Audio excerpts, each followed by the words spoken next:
तर परभणीमध्ये झालेल्या नुकसानानं शेतकरी कुटुंब हैराण झाली आहे। आपली कहाणी सांगताना साळापुरीतील कच्छवे कुटुंबाच्या अश्रूंचा बांध फुटला। कापूस आणि सोयाबीनचं पीक गेलंच, पण मूग आणि उडीदाचा देखील चिखल झालाय।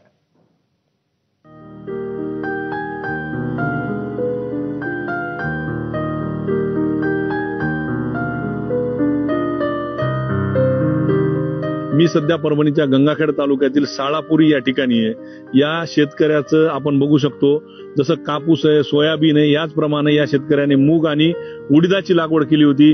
आणि आपण या शेतामध्ये सातत्याने झालेल्या पावसामुळे आपण बघू शकतो अजूनही मोठ्या प्रमाणावर चिखल झालेला आहे आणि या चिखलामध्येच हे उडीद जे आहे ते पूर्णतः सडून गेलेलं आहे। जवळपास 90% नुकसान आहे। 10% सुद्धा हाती लागेल म्हणून शक्यता नाही, पण ते पण जे पण आहे ते हाती काही लागावं म्हणून आम्ही स्वतः म्हणजे मजूर परवडत नाहीत, आम्ही घरचेच मुलं हे घेऊन आम्ही मजुरी करून हे उडीद आणि मूग गोळा करण्याच्या। मूग आणि उडीद आहे, पण इतर तुमचं किती शेत आहे आणि किती काय काय लावलं होतं तुम्ही, कसं? आम्ही कापूस आणि सोयाबीन लावलं होतं।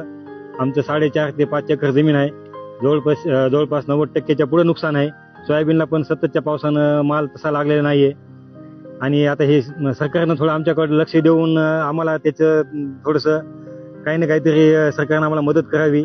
मजुरावर परवडत नाही म्हणून सने आम्हाला लेकरासाठी हे करून लेकराची शाळा बुडवून आणून हे काढावं लागायला। ह्याच्यामध्ये आता काहीच नाही, सरकारनं लक्ष देऊन सन्या थोडंसं हे आता आम्ही काय करणार आहे, हे चिखलामध्ये असं पूर्ण हे चिखल हे करून सन्या, त्याच्यामुळे सरकारनं थोडं लक्ष देऊन आमचं थोडंसं हे करायला पाहिजे। शाळेतले लेकरं ते घेऊन यावं लागायला आम्हाला। दैनंदिन वर्षभरासाठी जे मूग आणि उडीदाची डाळ लागते त्यासाठी हे पेरलेलं होतं, मात्र त्यामध्ये काही आलेलं नाही। त्यामुळे आता शासनानं या सर्व नुकसानीपायी भरीव मदत देण्याची मागणी या शेतकऱ्यांची। पंकज क्षीरसागर, एबीपी माझा, साळापुरी, गंगाखेड।